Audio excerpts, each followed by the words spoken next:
Hello. Morning. My name is Jaded. I'm CEO of Dreadnought's Conclave, Ted Kari, member of NC Dot.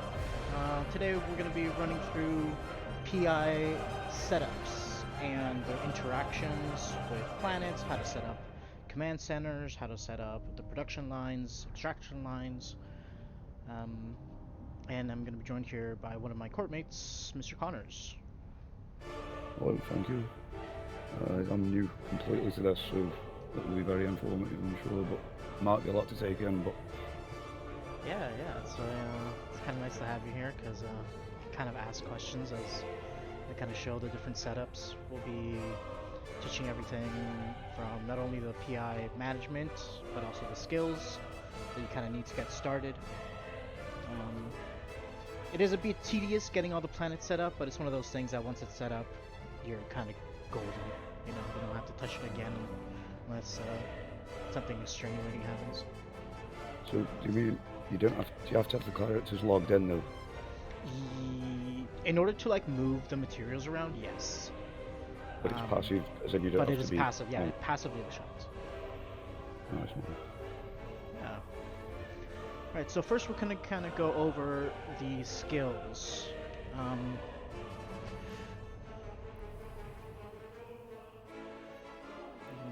Skill queue here. So this character is specifically generated for specifically PI. I did do some skill farming at one point, but this is essentially just another character. Slots 2 and 3 are PI characters on the main account that specifically facilitate PI. So that's all their only job, which is why the SP is so low, because they don't really need to do anything else. They kind of just log in and do their PI and log back out and rinse and repeat amongst the different accounts that I have. I'll kind of go into more advanced stuff like force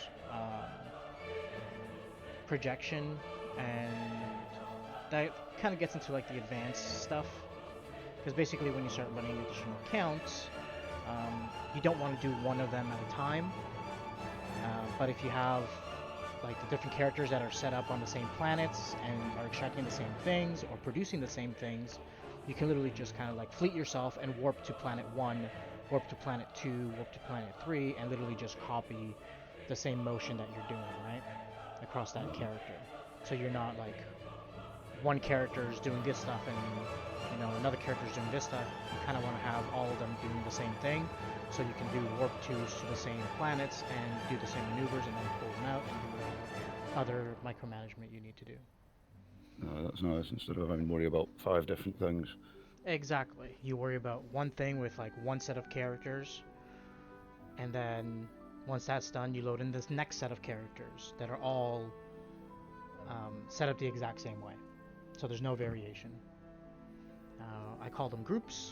I even have the whole spreadsheet set up on like how division of labor is spread out. Yeah, maybe we'll go into that as well. But so here in the skill catalog window, we're going to go to the Planetary Management window, or Planet Management, and you have essentially 5 skills. Your most important one is going to be interplanetary consolidation. Now this is the amount of planets that you're able to actually interact on. Your base starts at 1, and then you go all the way up to level 5, which gives you control of up to 6 planets. Okay. Ideally, when you're starting with this, you really only need to get this to level 2, level 3, so that you can manage 4 planets. And that's just because to do the fuel block setup that I'm going to be showing you guys how to do right now, you really only need 10 planets pulling stuff, which means you can have those 10 planets split amongst the total account. So 3 planets on one character, 3 planets on another character, and then 4 planets on the third character, right? Right, in this case, these characters have been training for a lot longer, and they do have some of the stuff maxed out, so I'm able to kind of do a little bit more. Command center upgrades is the next crucial thing that you want to get going and should technically be the first thing that you do train to level 5, and it's highly recommended that you do train to level 5, because just like how ships are fitted within the game, uh, command centers have power grid and CPU as well. And so the higher level of the command center upgrades, or the CCU, that gets leveled, the more room you have to play around with factories and production facilities. Nice, yeah. There's also one super important thing, which kind of I'll go into with the planets, is that the distance in which these modules are from the central hub is very important. Because the distance, basically you have to connect a link, which is just called a link in game, but in reality, or like in the lore of the game, it's a road. So the longer the roads and the longer they are from your central hub, the more CPU and the more CPU the road will take. So you kind of want to have everything as bunched up as you can. And we'll kind of go through the placement here in a second. The next skill you want to have is remote sensing. This allows you to scan systems. And you can see it allows scan within 1 light year, 3 light years, 5 years, 7, 9, etc.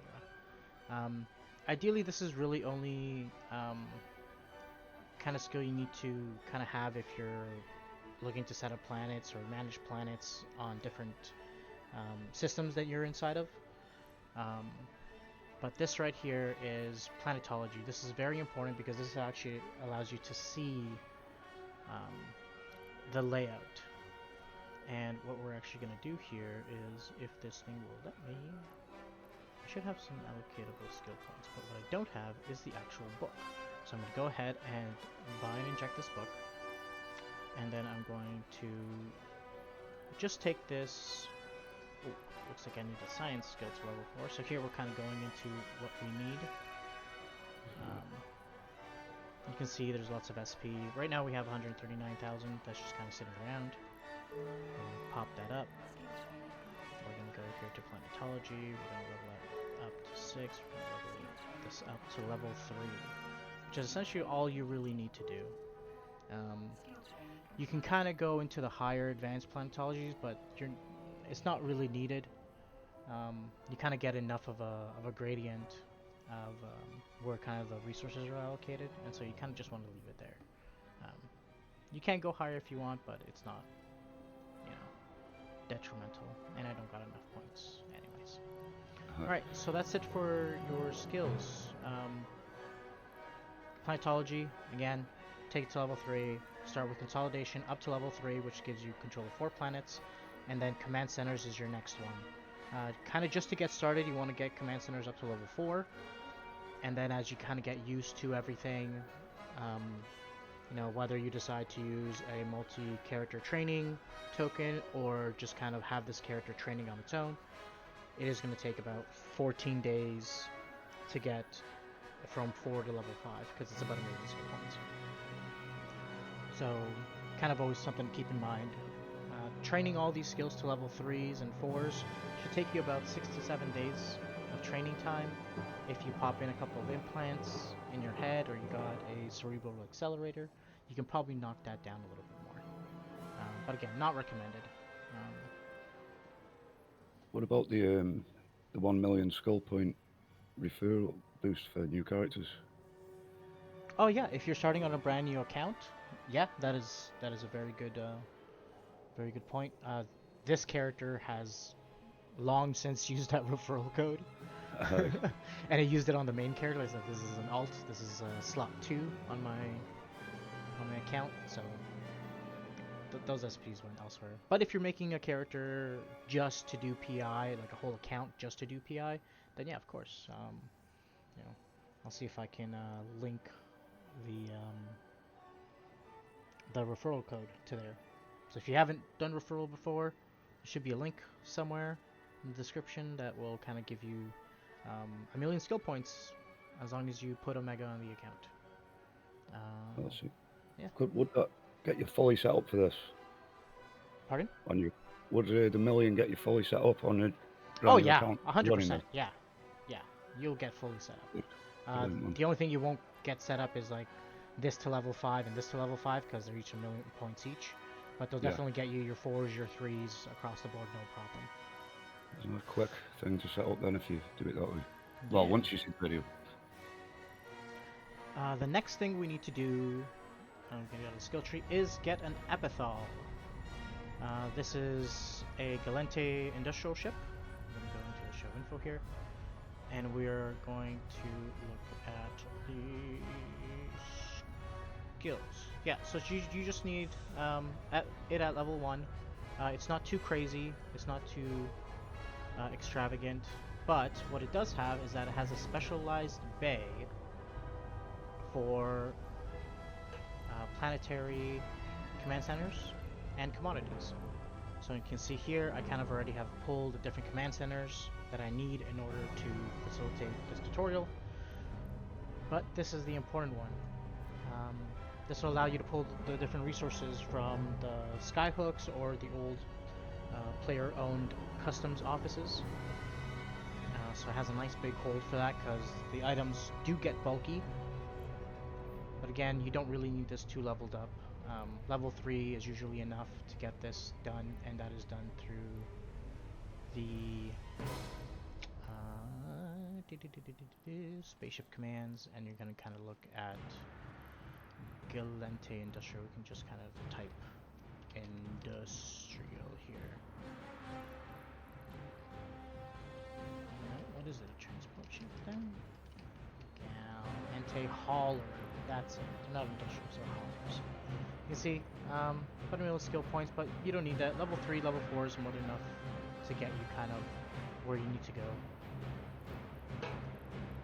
See? And that takes it for the skills and kind of takes it for the hauler. There's probably some additional sub stuff that you need for this. Spaceship Command 3, easy train. I think you actually start off, if you're a brand new character, you actually start off with Spaceship Command, which is great.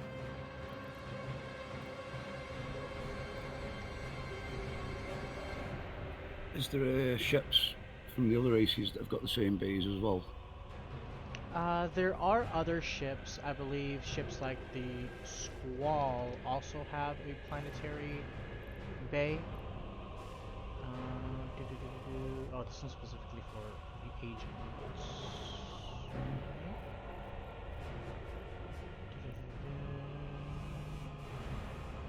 Is there a reason using this one specifically?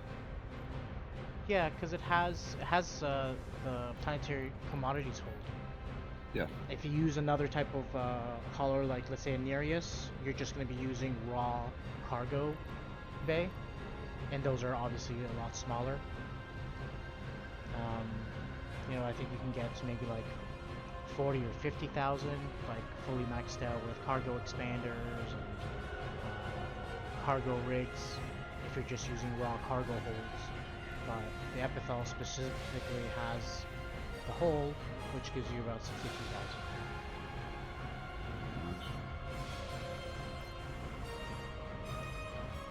So next we're going to go out into space. One of the core mechanics that did change in the game, I want to say maybe almost a decade ago now, is the ability that you no longer need to go to planets to drop command centers. Before, you had to actually go to a planet at 0 in order to drop them. Thankfully, one of the good changes is that they eliminated that, and now you just need to sit on the undock. You just need to be in space. So, which is good for us, because when you're in the planetary overview window, it kind of takes up your whole window, and you can't see space, you can't see the overview, you can't see local, you can't see squat, which means that you're literally a sitting fucking duck.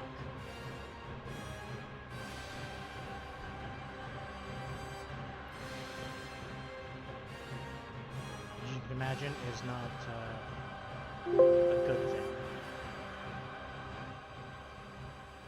Yeah, even in safe space. Right? Okay. So, this is kind of like one of the essential systems that we've been using to do PI. Don't really care if it gets doxed or whatever, what system we use. Pretty deep within NC space, so you can try coming down if you want. Alright, add to their fun. Yeah, give us something to shoot at. So, got ourselves a nice little spirit skin on the epithal, because why the fuck not? Love it. Blood Raider skin. Hey, hey, hey. Oh, that's nice. So, I have it designated here on my spreadsheet, which you guys can't see. We will be using 2 lavas, 2 barrens, a gas, and an ice planet for this. Which is essentially we'll be using Planet 1, Planet 2, Planet 3, Planet 4, Planet 8, and Planet 11. Um, which is what we will be doing. This current setup, and we'll go into production planets. This is essentially an extraction to production planet. And this takes what's known as raw resources off the planet and turns them into P0 or P1. So these plants are kind of designed for maximum output because every time you pull from one of these skyhooks or one of the pocos, you pay a tax. That depends on the alliance that you have, or if you're lucky enough to actually own the structure yourself, you can always set yourself up to have 0 tax, which is optimal. So you kind of want to be pulling stuff out the least that you want, the least that you can, right? Not only is the volume and the weight of raw materials heavier than what after they get processed, you also don't want to be paying tax constantly because they're going to ruin your margins. Yeah. So we're going to go and we're going to look at this planetary industrial site. There is an option within the Neocom under industry for planetary industry. I highly recommend that you bring this down into your active Neocom menu, and this will actually display here the current planets that you have. So we're going to enable compact mode, so it's a little bit tighter. When we get to the point where we're actually pulling materials from a planet, this is kind of one of the important windows that you kind of want to have docked up somewhere because it gives you the warp to function, so you can literally just select the colony, warp to, and it'll take you directly to the skyhook or the poco that is in space. So always good to have this accessible, especially on tunes that are designated for BI. So we're going to go ahead and look at our planetary industry menu. So as you can see, the screen gets completely covered. We cannot see local, we cannot see overview. Back in the day, this caused a lot of people to die. And I don't know whether it was through complaints or CCP realizing, hey, we should probably change this. But it's the good part of this change is now we can just kind of stay tethered in space. So this is the beautiful, beautiful lava planet. There are variation in the planet skins and how they look, but they are gorgeous. Yeah, man. I've never actually seen this screen, so you're teaching a complete noob here. Yeah. Oh man, I wish there was a plasma planet around here. The plasmas look so cool. So for this specific planet extraction and production setup, we will be working with non-CS crystals.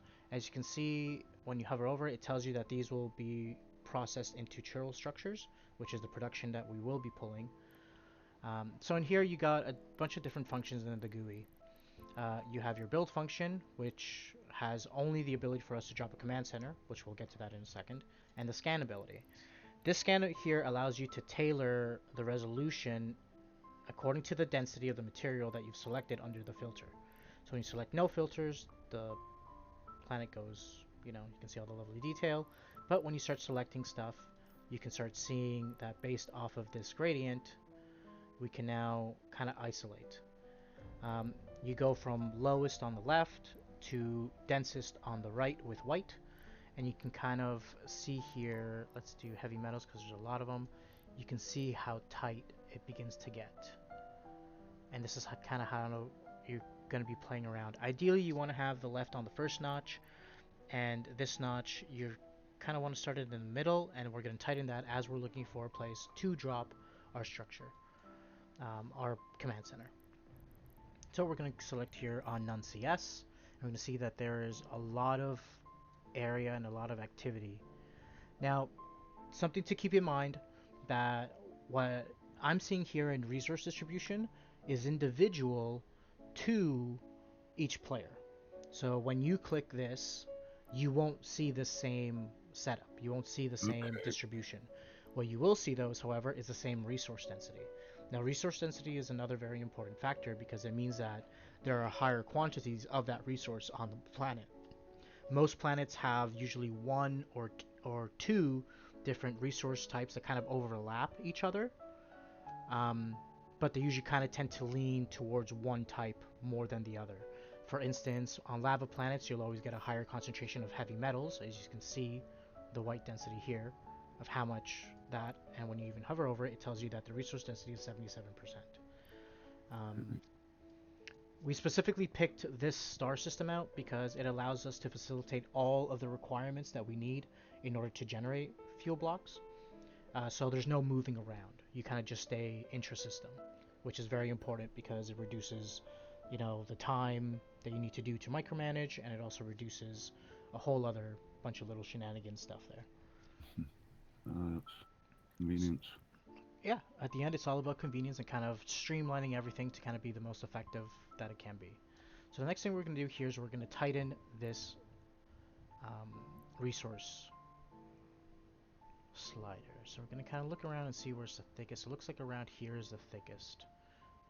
Just a bunch of little dots here. So we're going to stay around here.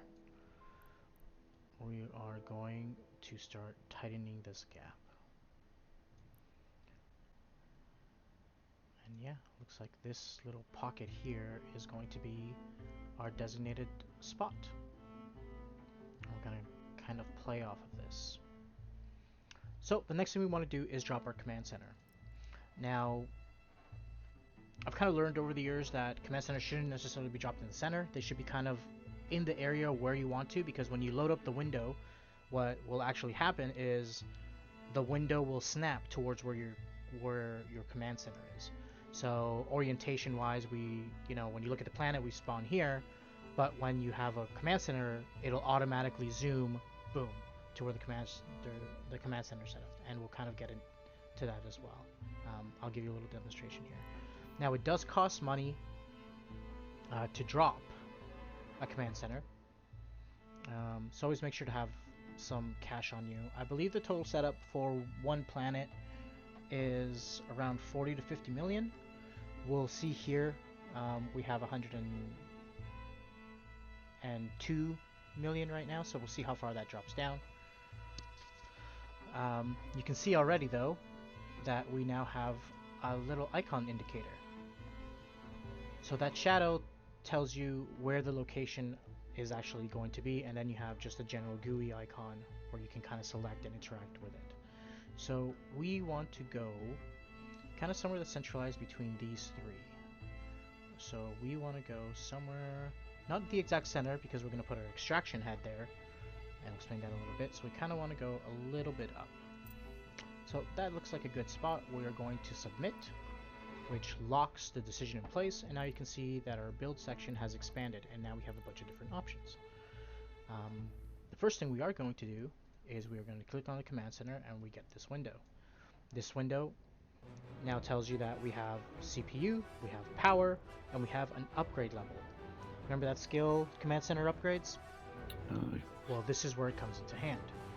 As we decide to upgrade the structure, we're going to see the CPU and the power levels increase. And here we can select how far we go. Thankfully, we have full max skills.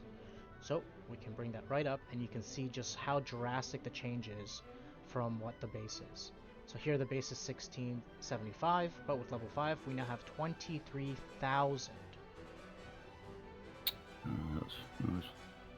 So that means that we'll be able to place the maximum amount of facilities and the maximum amount, and just be able to literally suck this fucking planet dry. This is going to cost us 6.3 million ISK. We're going to press upgrade. So there is always the confirmation menu. So there's always the verification that this is kind of what you want to do. We can go ahead and move this up here, as we will be interacting with this a whole lot. You can see there our structure is now kind of floating and pending, and we will now click submit, and we have now spent some money, and we now have a structure out in space that has now landed on a planet. I'm a very visual person, so for me it's like boom, we're there with the epithel, and now we've just like hot dropped the station in there, and it's just anchored down, and it's now like self-building itself, right? Loved it, man. I can't believe I've been missing out on all this. It's like a strategy game with Eve. Yeah, it's one of the reasons I love this game is when there used to be an old FPS shooter called Dust 5 on 4, and it actually allowed you to play around these areas, kind of like not necessarily play on the PI map, but you were on planet side. I believe Eve Vanguard is trying to bring that back with the whole FPS aspect to it, but essentially these planets are amazing, you know. And you can just think about it, you know, in the lore of the universe, your average Eve, like your citizen that is in the capsuleer, makes at most like 72,000 ISK a year. That is your average person. So if you can imagine, like you look at my wallet, I have $1 billion. Aye. Like, you know, Doing all right in these pods. right? We're doing all right in these pods.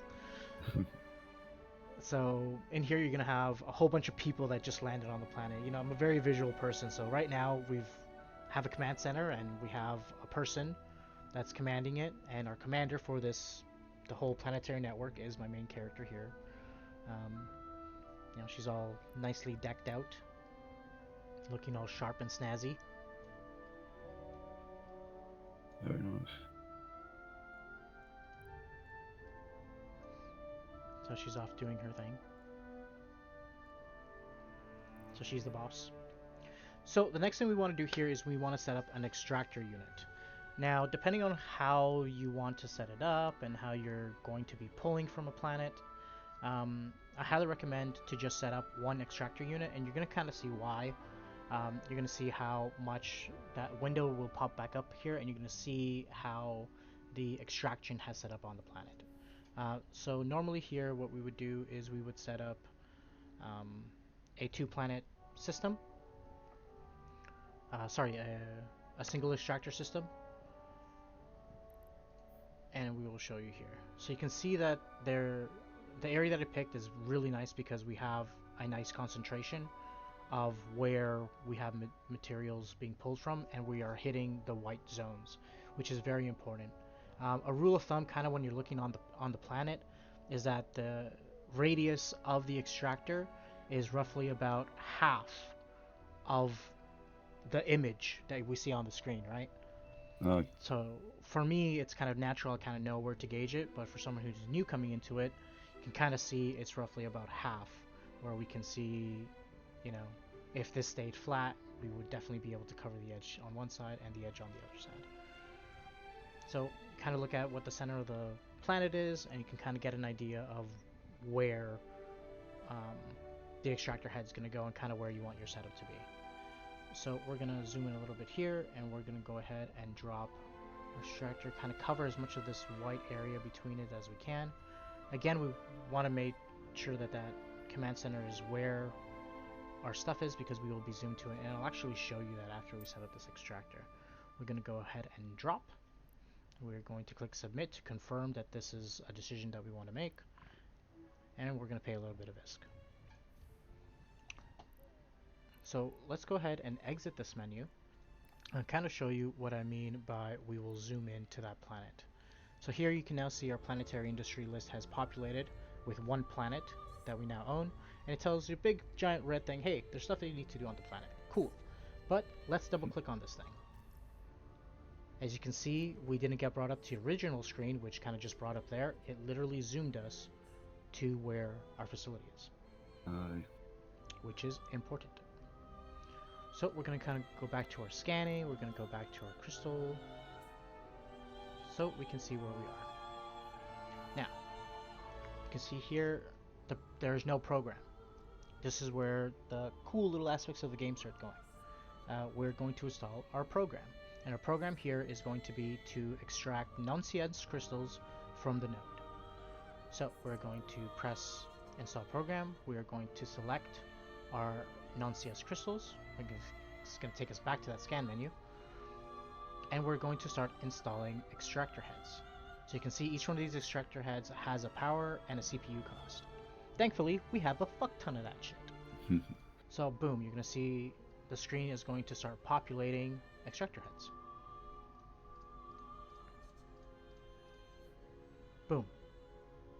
10 heads. Now here you can see the program, and it's going to tell you roughly how many units you're extracting. And down here on the right hand side, we're going to see how many units are extracted per hour to a total of the runtime duration of the program. So right now the program is set to 1 hour, which means we will extract 48,000 units of crystal. Me personally, I do 3-day cycles. I'll usually drop in every 2 days to reset the cycle, because as you can see, the longer the drill stays in place, the less resources you end up pulling. Okay, so you're sort of better doing shorter bursts. Yeah, so you can set it up for 14 days, and you can see the extractor heads get larger, but you can see your total starts dropping, right? Yeah. You peak at roughly 2 days. So your 8 hours is where you get your biggest peak, but you really start falling into the blues at around a day 20 hours. And then you just kind of drop from 16,000 units all the way down to 8,000 units, and it plateaus there. Planets have a refresh cycle of how the resources are generated. They regenerate, if I remember correctly, at downtime. There'll be a small burst of generation. The more people that are using the planets, the lower resources there are, but there is a cap on how much gets regened on the planet. So you can never have like 1,000 people that will just evaporate all resources off the planet. Right. The way I function is that I don't really move extractor heads across, and I work off of the base number. So on average, I'm looking to get around 1.2 to 1.4 million units brought out, which is why I do the 3 days cycle, but I actually jump in on the 4th day, just in case I miss it or I get lazy. So at 3 days, you can see we are pulling around 1.5. Now as the extractor heads stay in position longer, the nodes will deplete, but they'll never really drop below 1.1 million, which is fine. Which means for the first cycle of this program, the first 3-day cycle, I'm going to get a bunch of resources, but then moving forward, that will drop. In my spreadsheet on how I do my calculations, I'm fine with this, and I actually base off of the low, so that way, if I get extra, cool, it's bonus resources for me. No. So here we are going to set up our extractor heads for 3 days. Next, we are actually going to move the extractor heads to where they need to go. So all of these extractor heads have the ability to be moved within the radius that was generated by the extractor unit. And so what we're going to do is we are going to hit every single one of the center of these points, because as we saw, the center points are the most densest, which means we will have our greatest pull there. And you can see I picked such a nice spot because the highest concentrations are within the radius of the extractor head, which is perfect. Those really bang on me. So we're going to start placing our extractor heads in the center of these nodes for maximum extraction. You can see now that our total is actually going, because right now it's only pulling off of the yellow zones. So we want to place these kind of evenly spread out around to try to maximize the amount of areas. Now these things kind of act like little gravity dips, so I've usually found that you want to have about 2 to 3 inches away from the extractor head to kind of play around with this dip. And this is kind of how we're going to micromanage the amount of resources that we're extracting, is that we're going to be looking at the totals per hour. So I'm going to go ahead and move another node here on this red line. It's super far away from this node. We're going to go and do the same thing here. Try to stay on the center of this line so we don't really impede. Can probably go a little bit tighter. You can see the number increases the higher we get to the white. But we don't want to deplete this whole area. So we want to kind of stay a little bit there. We're going to do the same thing with here. We're going to stay, let's go maybe there. This one, we're going to actually go here in the center. We're going to tap this one out here into this red area up here. And we're going to place this one. Try to keep it in the yellow. And let's say we put this one somewhere here. Kind of keep them away from each other a little bit. You can see kind of that if I kind of move away, move closer, there are actually areas here where a little Venn diagram happens, and even though technically we're closer to the red, we've actually gone down in resources because you're hitting that kind of imaginary dip. So we're going to stay around here, which is optimal because now we're at 1.9. So this is a nice golden spot to drop this next node. So we are now have set up our extractors, and now we will begin extraction.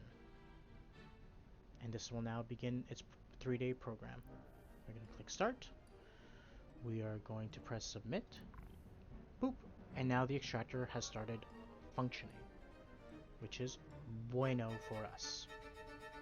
So now we got all this stuff, right? We got all this material that's going to start being extracted, and the first cycle ends in 1 hour. So we have roughly about an hour to get this all set up. So the next thing we're going to do is we're going to go back to buildings, and we're going to be like, okay, we need a place for all this shit to go. Where the fuck is it going to go? Well, 2 things you can do is you can start setting up storage facilities, which I find are a bit of a waste, because you actually get almost the same amount from just using a fucking launch pad.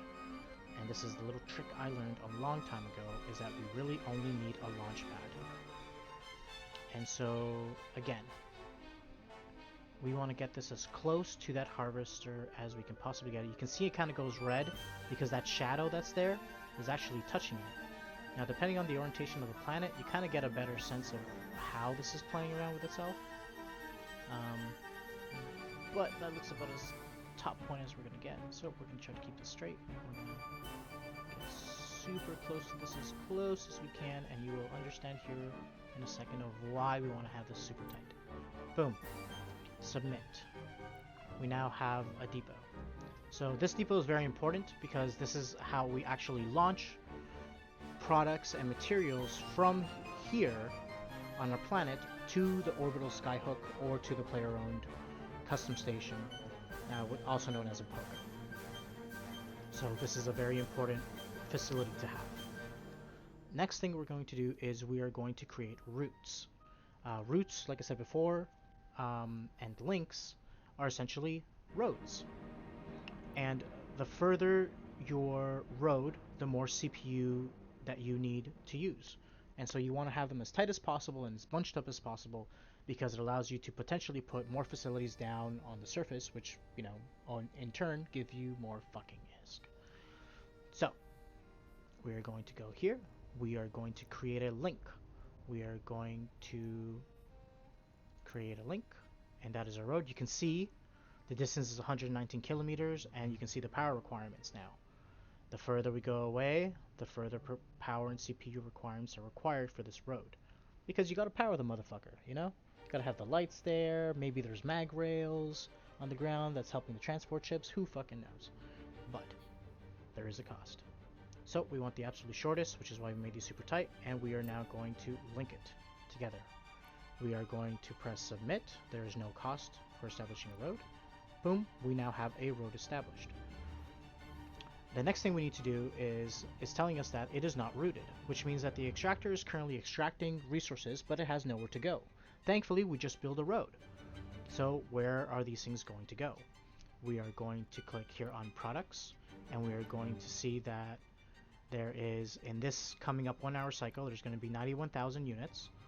And so what we're going to do is we're going to double click this, or you can press the create route button, but double clicking works just fine. And we're going to tell it that it needs to go to this launch pad.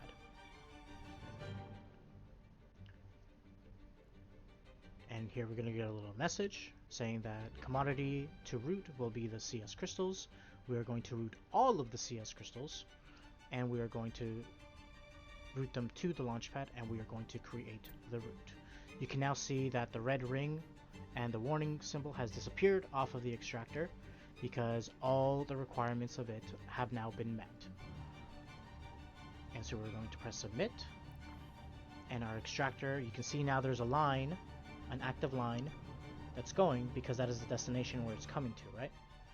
We have stuff that's going here down to here. Beautiful. This is your basic setup that you want to have.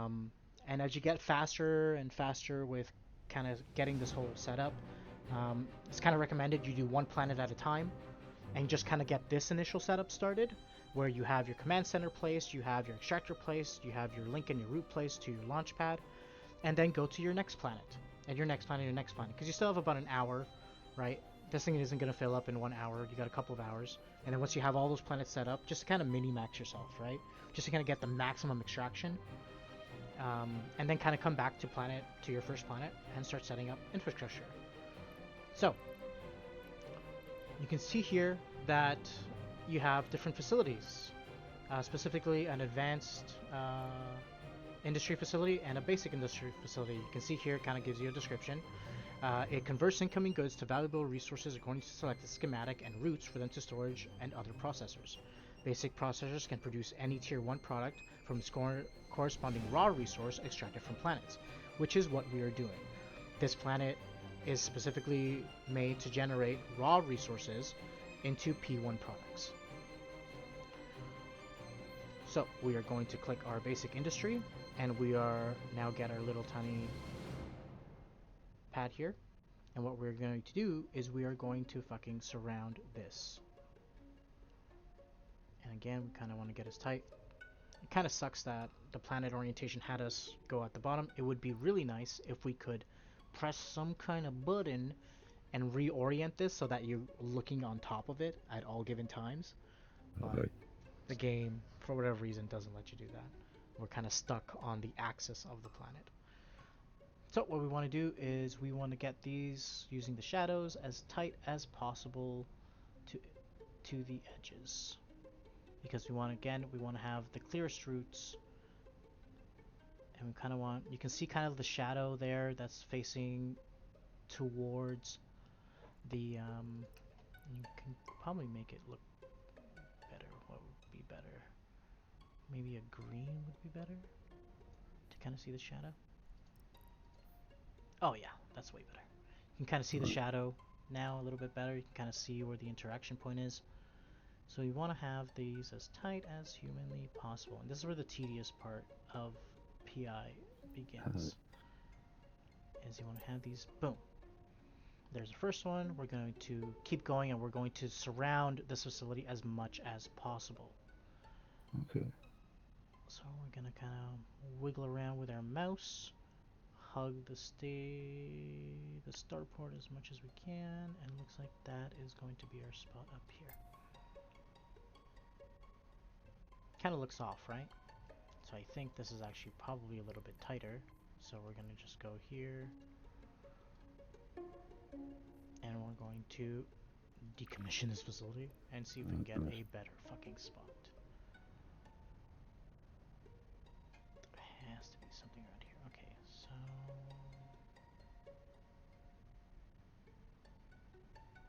Kind of handy for the tutorial that happens, so we know that you can remove them. there we go. That looks a little bit better. Aye. And now we're going to continue surrounding this. We're going to hug this station and slowly circle up till we hit the next node up here. We're going to repeat our process on this side. So as with any science works, you should be able to get six icons around here, which is exactly what we want. And boom. So that is our initial setup. This is phase 1 of production. We are going to click submit. We got to pay a little bit of ISK. Cool. Now, next step.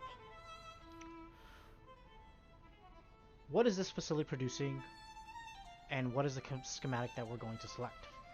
Now, when we selected this originally, if we can go back here and scan, we know that CS crystals generate chill structures, which means that that is going to be the schematic for all these production facilities. We are going to make them all produce chiral structures. Now we're going to install this schematic. Boom. We're going to press the same thing. And we're going to rinse and repeat. Thankfully, again, back in the day, you used to have to manually select this. But Scroll down every time. yeah, you had to, especially like when you're doing like water and you had to scroll down every single time. Thankfully, now the game's like, hey, what are the chances you're repeating the same thing? So we're just gonna automatically select chill structures. We're gonna press install. We're gonna press submit. We're gonna press install. We're gonna press submit. We're gonna. Oh, we gotta wait a second. Press install, submit. We're going to install. We're going to press submit. Have to wait. Wait another couple of seconds. Boom. So once again, these things are screaming at us, like, "Hey, there's stuff missing. We have no roots, which means there's no inputs and outputs of materials coming and going from the structure." So we are going to click on this launchpad. You can see how cool the launchpad looks. You can even click on the facility here. This is what the processing industrial facility looks like. Pretty cool. And we're going to go ahead and create routes. You can see we have a current route that's going to the extractor, but we're now going to make boom. We're now going to create boom. We're going to left click, left click, left click, left click, left click, left click. We're creating fucking roads. Now, important part. The actual routing of this facility. So, we are going to go here. We are going to select routes. So, this is resources that are incoming. They are coming from the extractor. We need to generate another route, right? Because we need to make it so that this resource, by left-clicking it, we need to make sure that it's going to the facilities. Create route. Bam. Create route. Not outgoing, always incoming. So I usually want to have this set to quantity, so it's always the highest one. Create route. Boom. Create route. Select. Create route. And just rinse and repeat to all the different facilities that we have. And you can kind of see what's happening from our facility. We now have lines going outwards, right? Because now we have resources that are being moved from the launchpad to the facility. We are going to click submit, and these are now locked in place. So we now have our input here. You can see the input section has been fulfilled. It is no longer red. But after the facility creates it, we need to kind of dictate where the output's going to go. So once again, we're going to go to route. We're going to go to products, because that is what we are producing. It gives us the status that is not rooted, and we're going to tell it to go back to the launchpad. So crystals will come from the extractor to the launchpad, from the launchpad to the facility, and now the finished products of the churl structures will now come back to the launchpad. We're going to create route. We're going to select on the next facility, products, create route, boom.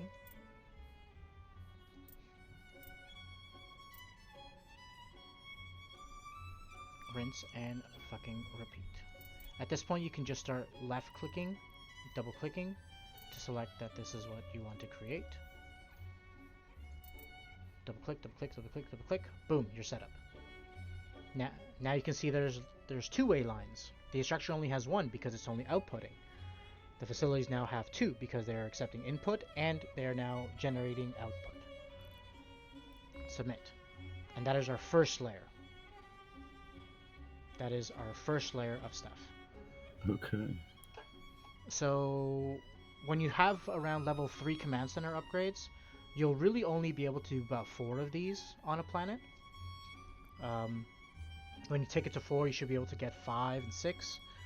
But look at what happens when you get level 5, which is, like I said, it's important to get those starting skills to 4, your 3, and your 3, which is 4. You can start at 3 upgrades, 3 consolidation, and 3 remote sensing, and then 3 planetology, and then you want to concentrate on the upgrade skills because it'll allow you to put more facilities on the ground. So I'm just going to kind of concentrate here and kind of show you where you want to have these facilities and why you want to concentrate on command center upgrades first over your consolidation. Because though it's nice to have additional planets, it's better to have more stuff being extracted on existing planets. So once again, we're going to stay super tight, and these ones don't really matter as much as the orientation of these first circle, as long as they are adjacent. And you can see now, you can see kind of the shadow where it plays. Boom, this is the tightest spot. Next, we're going to go here. We're going to generate the next tightest spot here. And you're going to kind of see a little pattern that I have is that I want to create centralized routes. So I don't really want it here. I don't really want it there. I kind of want to have a straight line. Nice and neat. Keep going until we barely touch it. It's mainly because if you start making them super tight, you kind of have to play with more overlapping, so you can get actual tighter spots, because now I only have to worry about one side.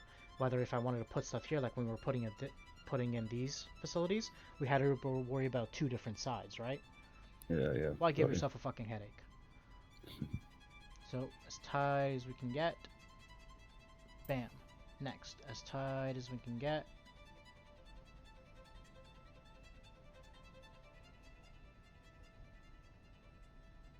Pixel perfect. Boom. Submit. Same thing again. We're going to go here. We're going to select links. We're going to create new links. Boom. Create new links. Boom. Create new links. Boom. Submit. And same thing like we had here before. We have our incoming routes. And we are going to create a route here. Oh, whoops.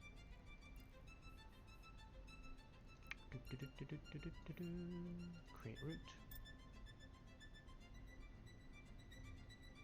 Oh, important thing I forgot. See? Install the job first. Hi, yeah. Because otherwise it's an error. What do you mean you're setting this thing up? You know? So, generate, install, wait a couple of seconds, install triple structures, couple of seconds, boom. Now we go to the launch pad. Create route here. Incoming resources, create route here. Incoming resources, create route here. And you can see that every time we do this, we get an additional spike on the power load because we are now actively using those roads. You can see here, the way lines are now traveling. The roads are now going to be used. Boom. Same thing again. We are going to be creating output. Boom. Output. Left click, double left click, boom. Here, create output, double left click. You can see the icons are now going from red because the facilities have all the things they need in order to function.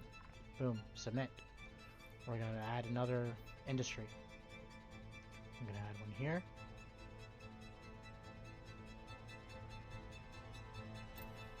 We're going to add one here.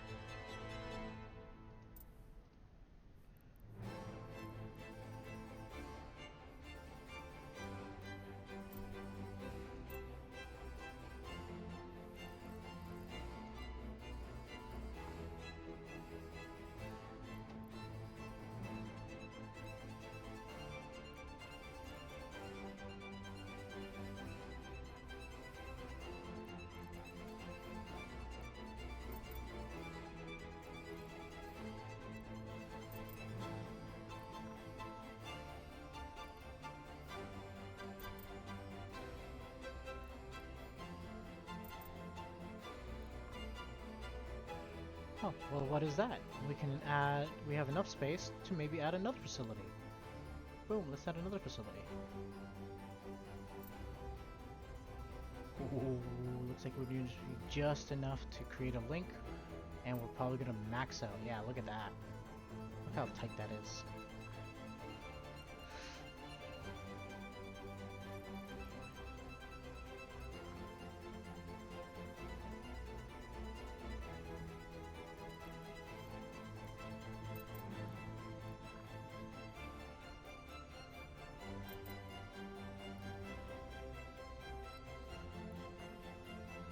And you can probably notice if we try to add another one, it's going to more than likely give us a fucking error.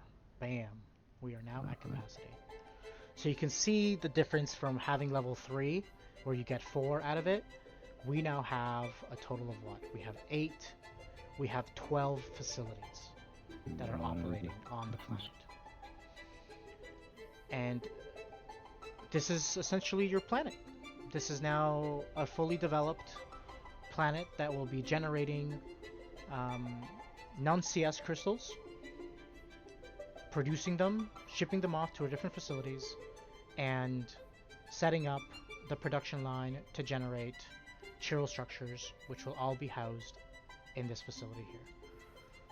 You can see how long it takes. It'll take half an hour for 20 units to be produced, and it's going to take 3,000 units of raw resources to produce 20 units of chiral structures.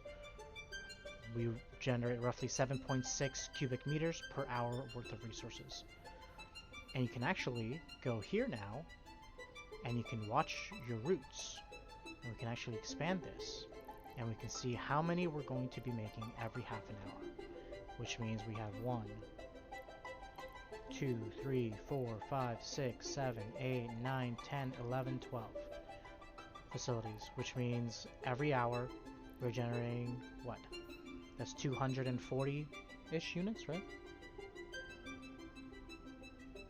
2,400-ish units, give or take.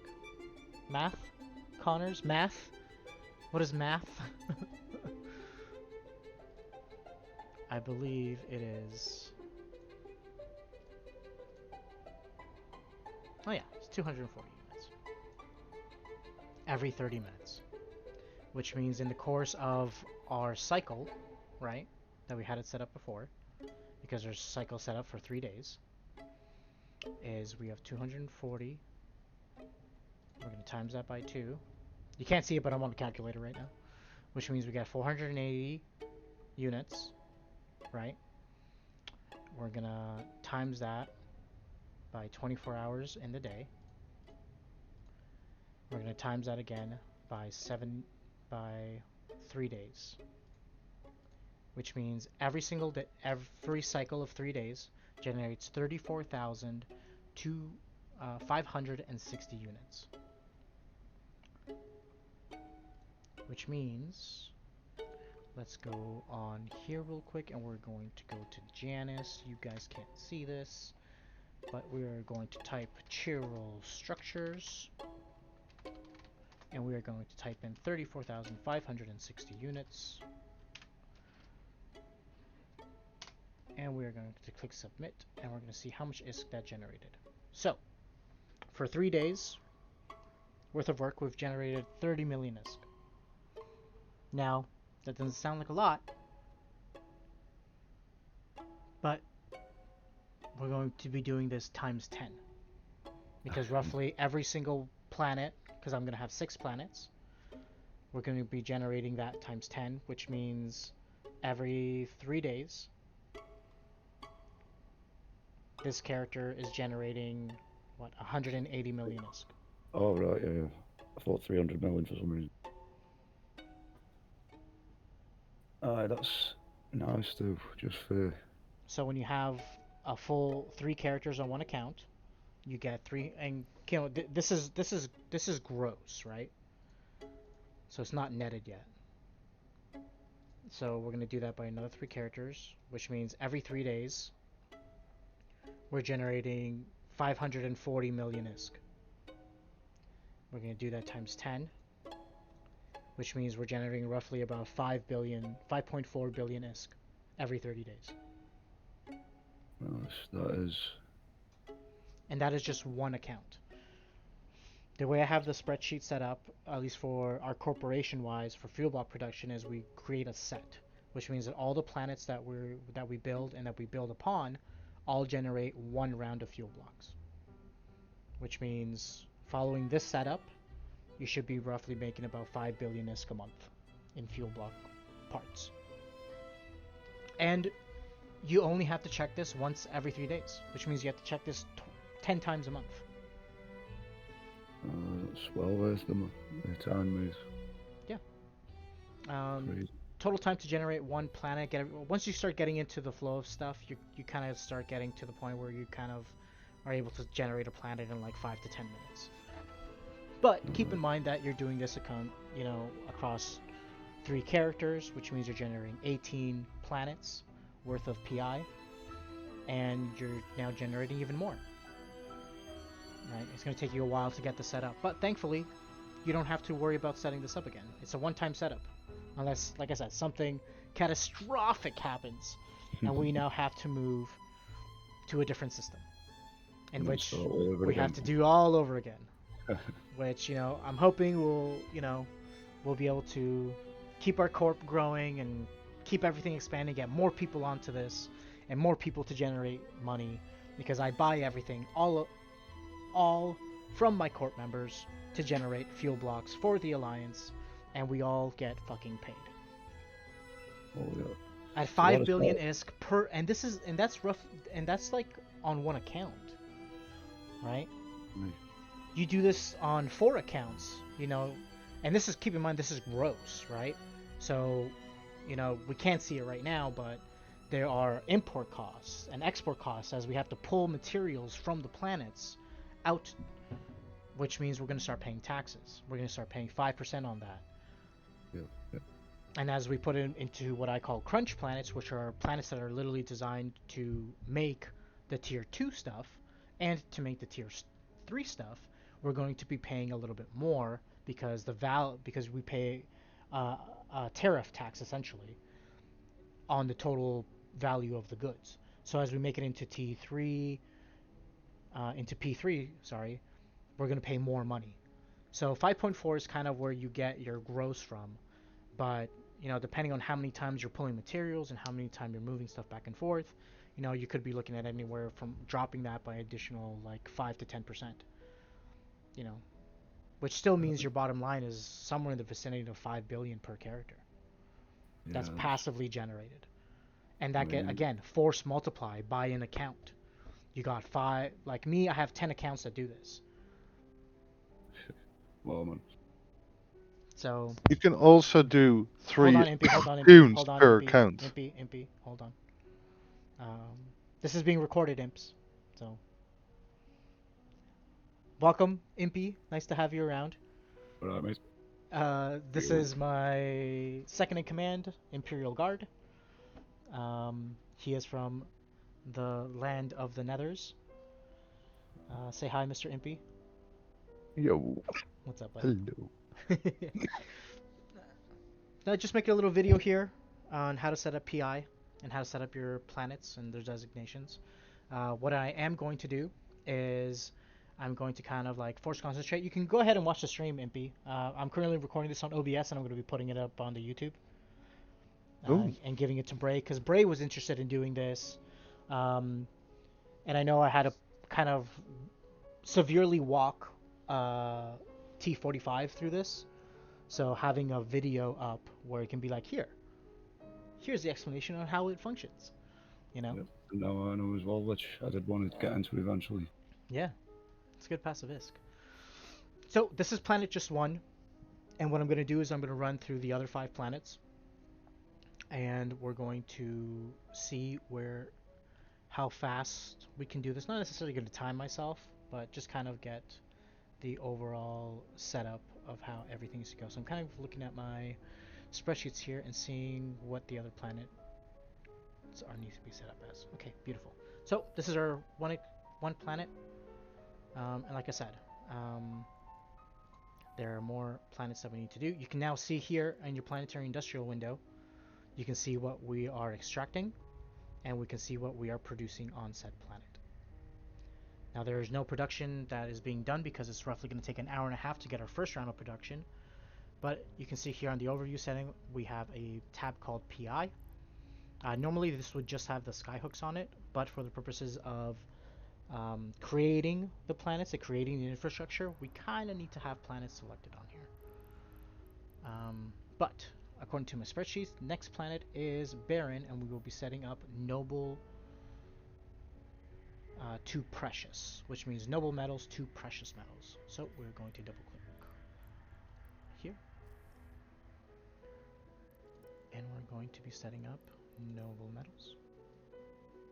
We're going to reset this up to here. Find our concentration.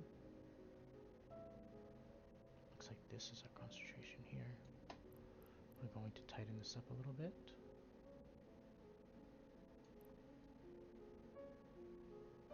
Oh, there's a big spot there. But I kind of like the spread of here. I think this is going to be our spot. Not the center, a little off.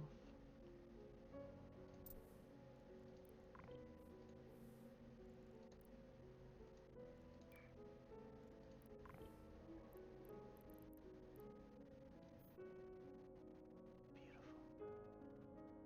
right. Gotta get the center of that left node in place.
Yeah, I really was going to go there, but I don't want to.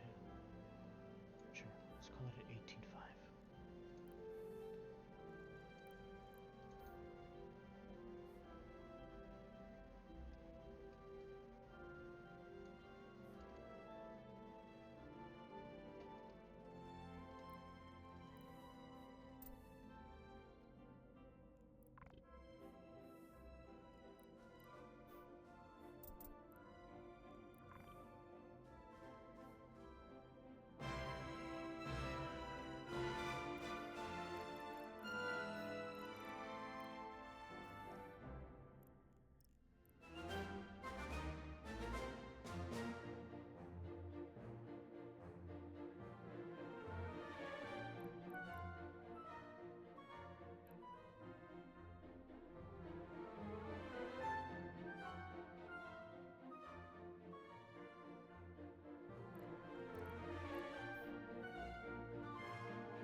I'm gonna get a cup of coffee. I'll be back in a minute. Mm-hmm.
It's me back.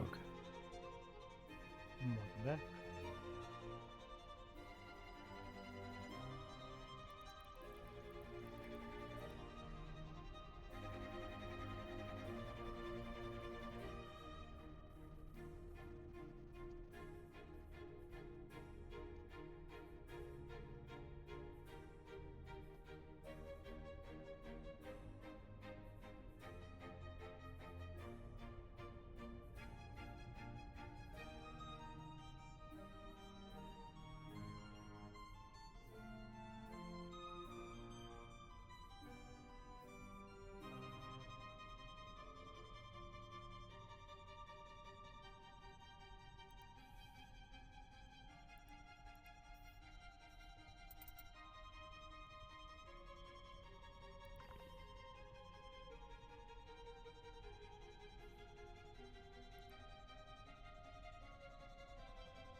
Somehow I have flown off of tether.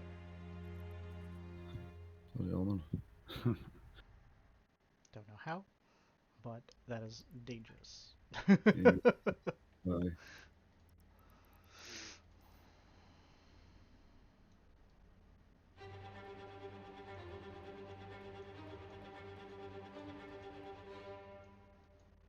What, are you just blasting through here and setting the basics up? Yep. As I said before, you kind of just want to get basics set up at one point.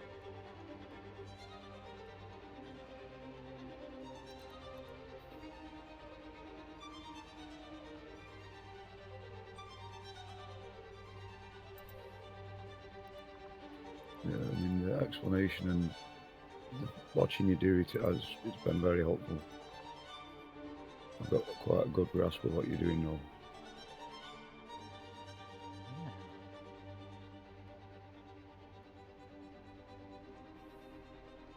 For me, it'd just be like choosing what commodities and stuff like that. That'd be the hard part. But I've always got you here to ask, so I'm alright.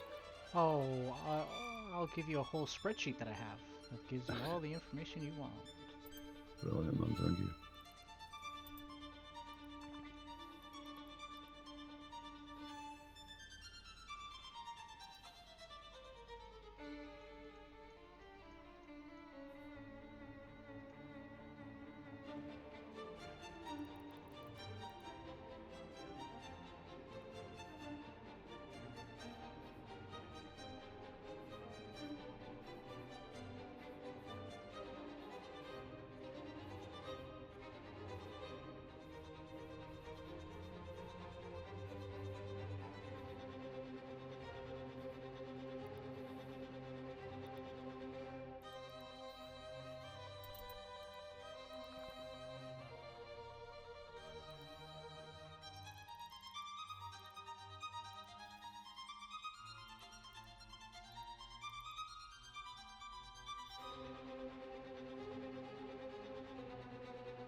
All right. So we now have all of our things set up. And now this is the beautiful thing. We no longer need to be in space.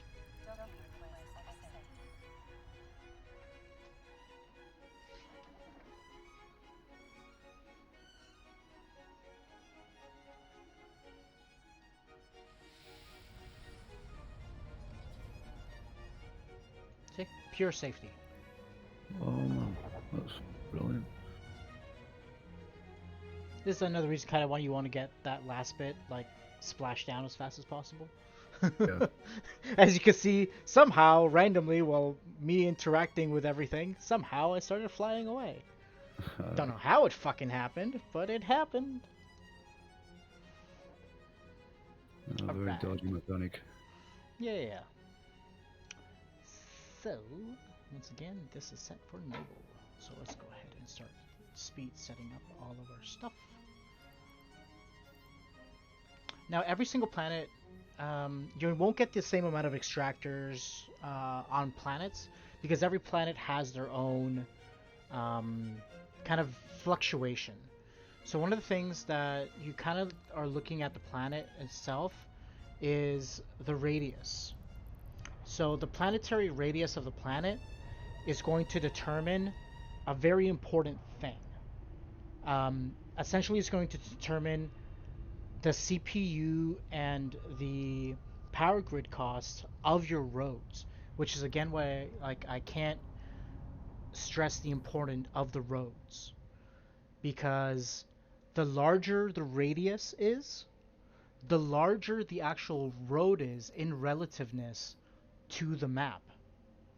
So larger planets have a tendency to have lower amount of facilities on them because the distance from the roads are actually longer. If that makes sense. Yeah. The bigger the planet, Yeah. the Even further you got to moving go, this basically. distance here physically on the planet, it's a longer road, which, I get, but it's kind of like a disconnect, right? Because it's not like the facilities are bigger, right? It's just the Yeah. aspect ratio of the planet to the GUI of the structures. It's not relative. Alright. It's charted down to the GUI, so it makes it a little bit annoying.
So what do you think? Is that fast?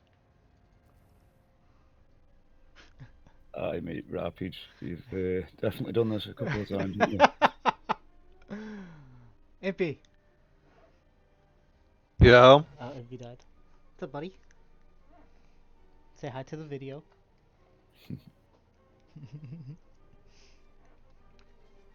Hey, Impy, are you watching? Yeah, you stream, yeah. Alright. I want you to time me. Yeah, sure. I'm curious on how fast I can do this. Okay. Ah! Let's stretch his hands first! Ah!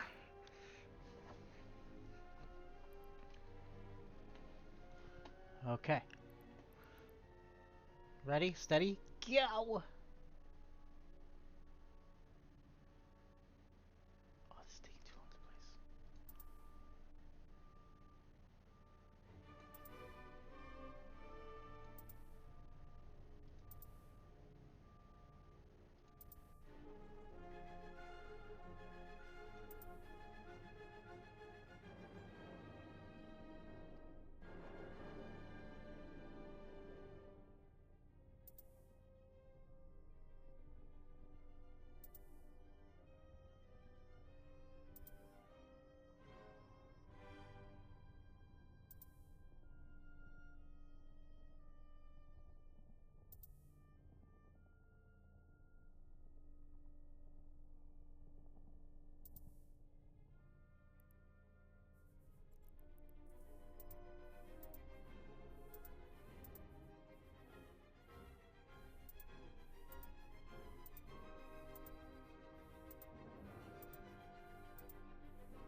Done. How long, Impy?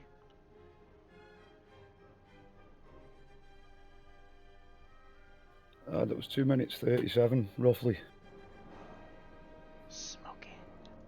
which is fucking rapid. Like, less than 3 minutes, you've got it done.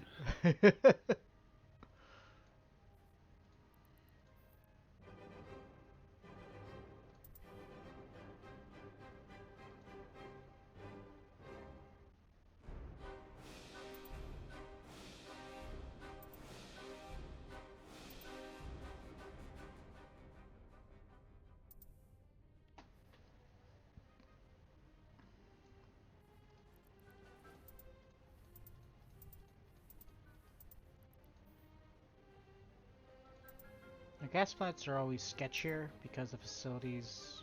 I don't know why.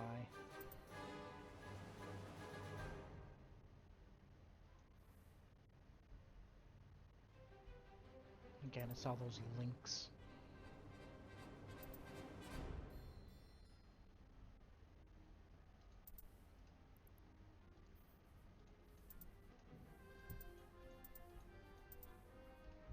Maybe get one more? Nope. Add a core.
So could I see all of this on the planets, or is it specific to your character? No. When you go and interact with the planet, you'll be able to see all of this. No way. So people can't do. How many people can do the same planet as it? As many people as you want.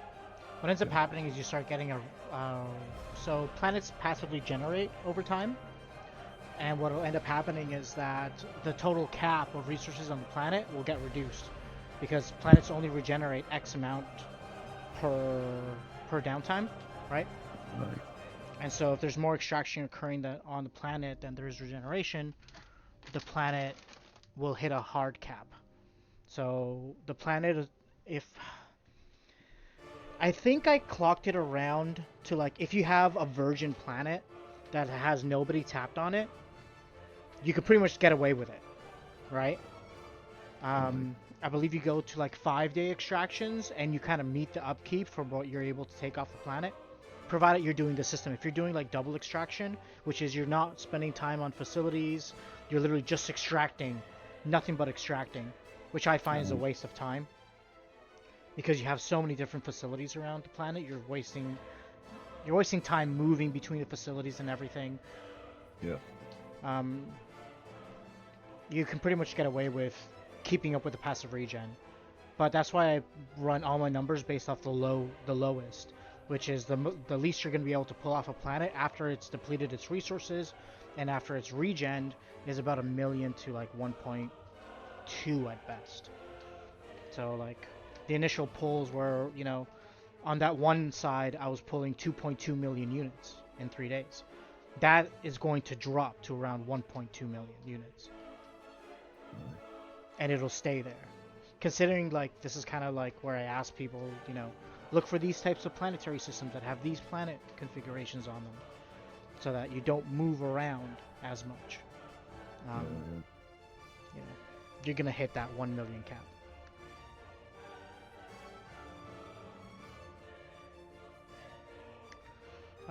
So yeah, this is how to kind of get your basic setup going.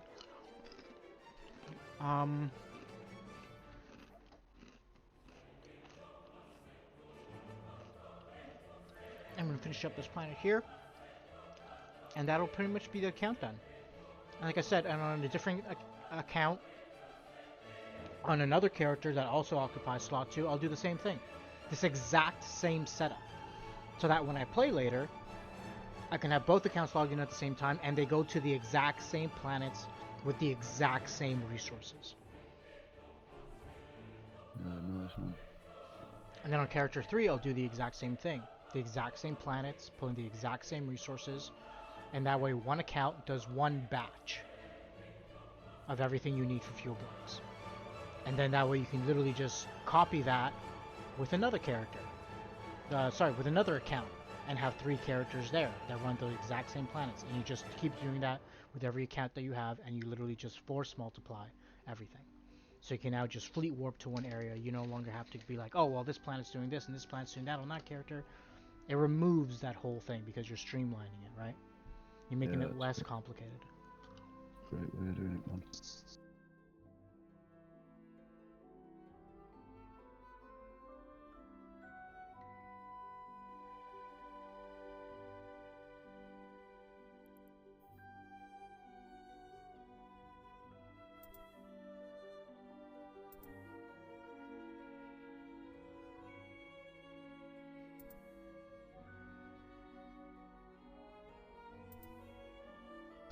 So what we'll end up doing, Mr. Connor, since you're got a couple days off, is we'll touch base around this time again tomorrow after we're done with this video, and I'll have a bunch of resources, and I will generate what I call crunch planets, which literally take these resources and bring them up to the next level. And we'll see how those facilities get generated and the setup on those facilities. Because ideally you want to have these, you know, kind of waiting about a day or so to generate resource pools for you.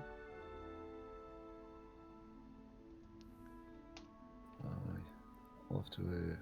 I'm going to do it the Skull Point way and actually make separate new accounts for it. and then get the million skill points. Yeah. Speed things along a bit. Yeah, with the referral link, if you make a brand new account, you should theoretically, for like one character, have more than enough skill points to inject. At least maybe one or two characters.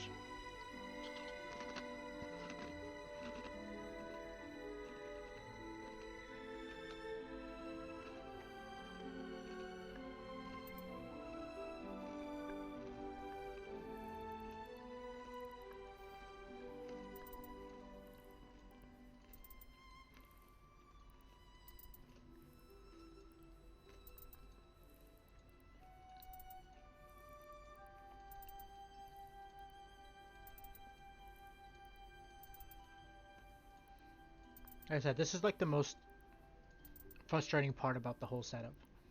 But what we'll do tomorrow is we'll run through how you extract and how you move them to the other planets, which is the part that you're only really doing every once. Sorry, you're only really doing once every 3 days. Aye. Because this is the hard part.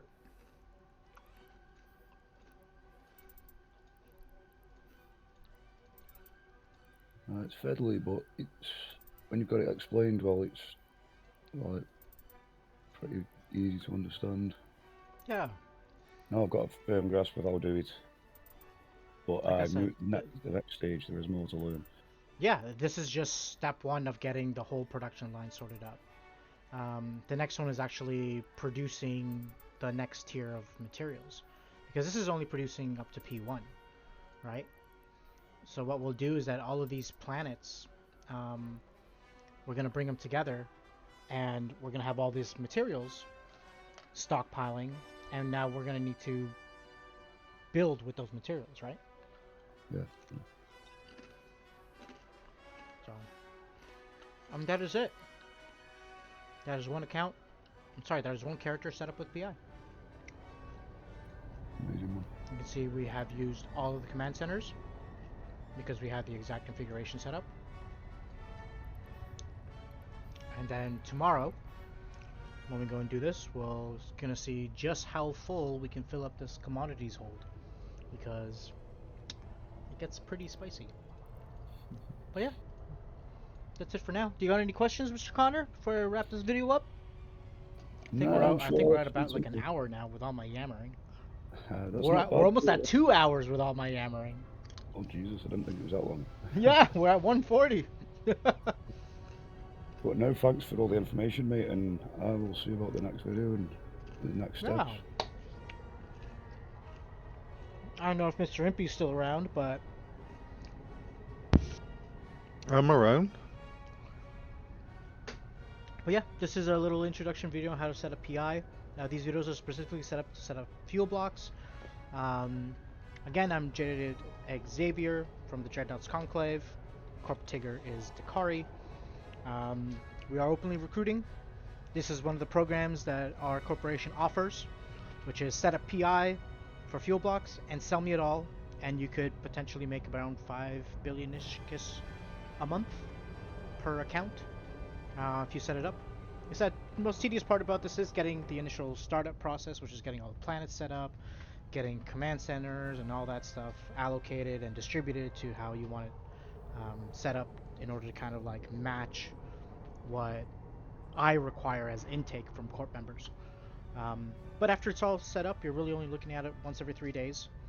And yeah, potentially make yourself around 5 billion this month. I think plexing one character right now is like, sorry, plexing one account is like up to 2.7 billion. So there's one thing that our corp really loves to do is that, you know, do PI, make me fuel blocks. You know, you don't have to do 3 days, you can do 7 days. You know, you'd probably make, because of like, you know, the bell curve of resource extraction, you'll probably make around 2.5 to 3 billion ISK, which guess what, is enough for you to plex your fucking account. I love this game. I've been playing it for a very long fucking time, but why not play the game for fucking free, you know? And this is one of the ways that I have learned to make it so that my accounts are free. I have 10 accounts. They are free. They don't need to do much else than what they need to do. They generate me a fuck ton of ISK.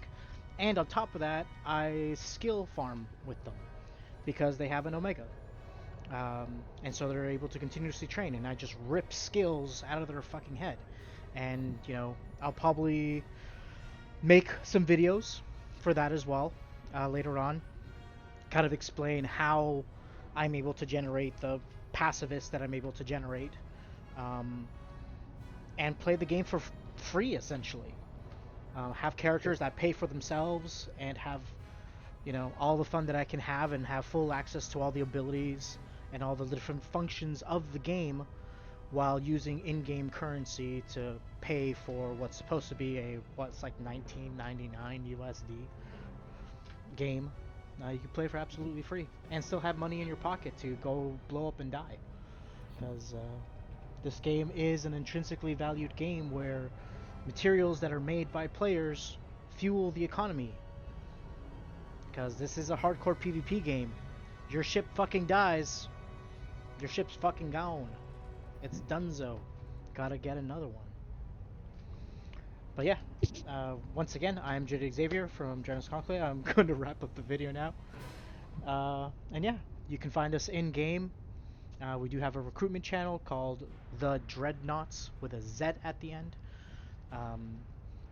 I'm hoping we'll be able to bring up a recruiting post again because apparently it died. So, Impy, we're gonna have to put another It post died? up. Of course it died. We didn't do anything with that thing for months. I put so many awesome pictures in there. Well, you get an option to find more awesome pictures and more awesome stuff. We're gonna be.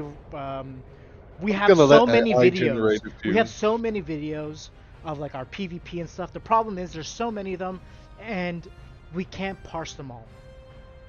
I thought it was we always forgot to press record. No, they're recorded. The problem is they're like 2, 3, 4 hour long videos, and there's no way to skin them to the action and like be able to clip them. So that's like the problem that we have. So we have an old video that we did a couple of days ago where we had fights like around at the 30-minute mark or something. And so we're gonna kind of like start time stamping stuff as we record more videos and hopefully put out, you know, PvP videos and like of kind of what our corp does. We're a small group, but you know, come hang out with us, play the game. If you're new, if you're old, you know, why not? We're a pretty chill bunch of dudes. I don't know, Connor. You've been in the corp for about a week. What do you think of us so far? It's been 2 weeks now, mate, and I've keep coming back every night after work, so can't be that bad. Yeah, as long as you don't mind your CEO being a Canadian, you know. Well, I am gonna finally log off this video. Thanks for stopping. Thanks for watching. Hopefully we'll have another video in the next couple of days with the next level of production. But until then, always fly your ships like you fucking stole them. Have a good night, guys. Say good night, everybody. Take care, guys. Oh, Impy died again. There.